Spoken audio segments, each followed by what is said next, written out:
نحمده ونصلي على رسوله الكريم أما بعد أعوذ بالله من الشيطان الرجيم بسم الله الرحمن الرحيم إن الصلاة كانت على المؤمنين كتابا موقوتا صدق الله العظيم۔ میرے تقریر کا موضوع نماز ہے، جس کو عربی میں صلاۃ کہا جاتا ہے۔ اللہ تعالیٰ نے قرآن میں جگہ جگہ ارشاد فرمایا اقیموا الصلاۃ وآتوا الزکاۃ، فرمایا کہ نماز قائم کرو اور زکات ادا کرو، اور ان لوگوں کو جو دل لگا کر نماز پڑھتے ہیں کامیابی کی بشارت دے۔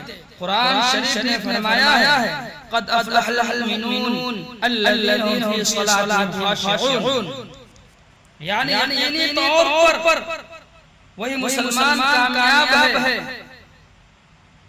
جو اپنی نمازیں خشوع کے ساتھ ادا کرتے ہیں۔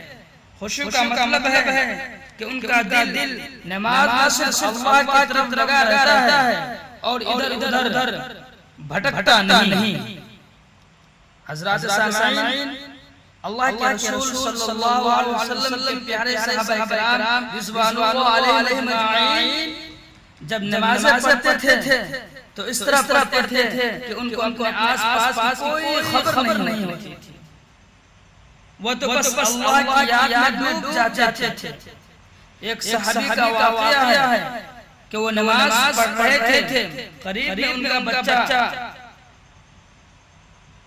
سو رہا تھا، اچانک ایک سانپ آ گیا اور قریب تھا کہ بچے کو ڈس لے، لیکن دوسرے لوگ فوراً ڈنڈا لے کر آئے اور سانپ کو مار ڈالا۔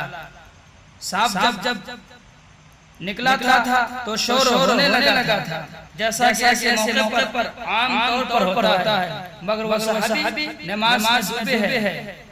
جب سلام پھیرا تو کہنے لگے کہ کچھ شور جیسا کان میں پڑا تھا، کیا بات تھی؟ لوگوں نے کہا اللہ آپ پر رحم کرے، آپ کے قریب میں سانپ نکلا اور شور مچا، سانپ مارا گیا، پھر بھی آپ کو پتہ نہیں چلا، پھر بھی آپ کو پتہ نہیں چل سکا۔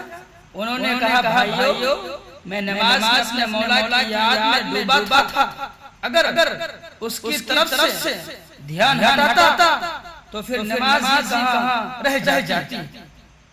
حضرات، یہ حال تھا صحابہ کرام کی نمازوں کا، اسی وجہ سے ان پر اللہ کی رحمت نازل ہوتی تھی اور اللہ ان کی مدد کرتا تھا۔ اسی لیے اللہ نے مسلمانوں سے فرمایا یا ایھا الذین آمنوا استعینوا بالصبر والصلاۃ، اے ایمان والو نماز اور صبر کے ذریعے اللہ سے مدد طلب کیا کرو۔ ہمارے آقا و مولا جناب محمد رسول اللہ صلی اللہ علیہ وسلم ہر مشکل گھڑی میں نماز کا سہارا لیتے تھے۔ اگر تیز آندھی چلنے لگتی تو فوراً مسجد جا کر نماز شروع کر دیتے تھے۔ سفر سے آتے تو پہلے مسجد جا کر نماز ادا کرتے، پھر گھر میں جاتے۔ آپ صلی اللہ علیہ وسلم فرماتے تھے کہ میری آنکھوں کے ٹھنڈک نماز میں گئی ہے، یعنی نماز سے دل کو سکون ملتا ہے۔ آپ صلی اللہ علیہ وسلم نے ارشاد فرمایا نماز دین کا ستون ہے، جس نے نماز چھوڑ دی اس نے دین کو ڈھا دیا۔ اور فرمایا نماز مسلمانوں کی معراج ہے، نماز جنت کی کنجی ہے، یعنی جنت کا دروازہ اسی کے لیے کھلے گا جو نماز کا پابند ہے۔ آپ نے فرمایا جس نے جان بوجھ کر نماز کو ترک کیا اس نے کفر جیسا عمل کیا۔ لہذا ہم کو نماز کا بہت زیادہ اہتمام کرنے کی ضرورت ہے۔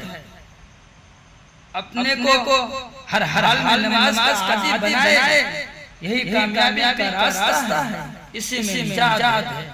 اللہ تعالی ہم سب کو سچا نمازی بنائے۔